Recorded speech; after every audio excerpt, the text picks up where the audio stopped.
सभी को वंदे मातरम। ये जो हमारी लड़ाई है व्यवस्था परिवर्तन की, क्या ये लड़ाई हमारी आज से है? क्या ये हमने आज स्टार्ट की है? क्या इतने क्रांतिकारी हमारे हुए हैं? कितने क्रांतिकारियों का मैं नाम लूं? इतने क्रांतिकारियों को तो शायद मैं जानता भी नहीं, इतने नाम भी याद नहीं होंगे। इतने क्रांतिकारियों ने इस देश के लिए शहादत दे दी, इस सिस्टम को बदलने के लिए। लेकिन क्या बदल पाए? क्यों नहीं बदल पा रहे? कितनी बार धरना करते हैं, प्रदर्शन करते हैं, कहीं भी जाते हैं, ज्ञापन देते हैं, लेकिन क्या कोई फर्क पड़ रहा है? और अगर फर्क नहीं पड़ रहा तो सबसे पहले ये सोचने की बात है कि फर्क क्यों नहीं पड़ रहा, कहां कमी है। हम बार बार ऐसे ही प्रदर्शन करते हैं, साथियों को बुलाते हैं और साथी बार बार आते हैं। कुछ साथी ऐसे ही बार बार आने के बाद टूट जाते हैं।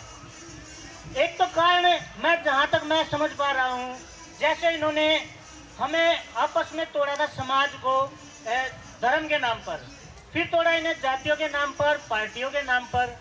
अब एक और चीज पे तोड़ दिया इन्होंने, एक और चीज बना दी। कहीं कोई मोर्चा है, कहीं कोई संगठन है। ये एक मोर्चे वाला दूसरे मोर्चे वाले के पास नहीं जा रहा। क्या उनके मुद्दे अलग हैं? क्या एक संगठन वाला दूसरे संगठन वाले के पास नहीं जाता? उसको लगता है कि इनका मुद्दा अलग है।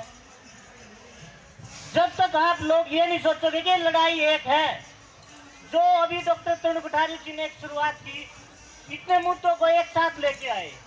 क्यों लेके आए? क्योंकि हमें तो पता है ये सारे मुद्दे की जड़ एक ही है। क्योंकि हम लोगों को न्यू वर्ल्ड ऑर्डर का पता है, लेकिन जिन लोगों को पता नहीं उनको हमें एक साथ भी तो करना है। उनको भी ये बताना पड़ेगा कि तुम्हारी लड़ाई भी हमारी ही लड़ाई है, और जो हमारी लड़ाई है वो आप लोगों की भी लड़ाई है। लेकिन ये बात आप समझ नहीं पा रहे हो। सिर्फ ये बात समझाना चाहते हैं, जो क्रांतिकारियों ने जो एक लड़ाई शुरू की थी वही आज भी चल रही है। वही लड़ाई शायद अगर जब तक एक नहीं होंगे तो ये पता नहीं कितनी लंबी चलने वाली है।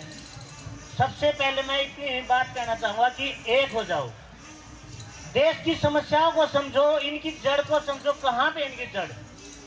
अगर ये जड़ समझ आई तो आपको समझ आएगी ये मुद्दे जो हम जिनको अलग अलग देख पा रहे हैं, कहीं वाहनों का मुद्दा, वैक्सीनेशन का, लॉकडाउन का, मास्क का, इन सारों की जड़ एक ही है और इनको चलाने वाले भी एक ही हैं। इन सभी को समझो, एक हो जाओ। इन अलग अलग टीमों में, पार्टियों में, संगठन में बंटना छोड़ो, एक हो और देश के लिए आवाज उठाओ। इनकलाब जिंदाबाद।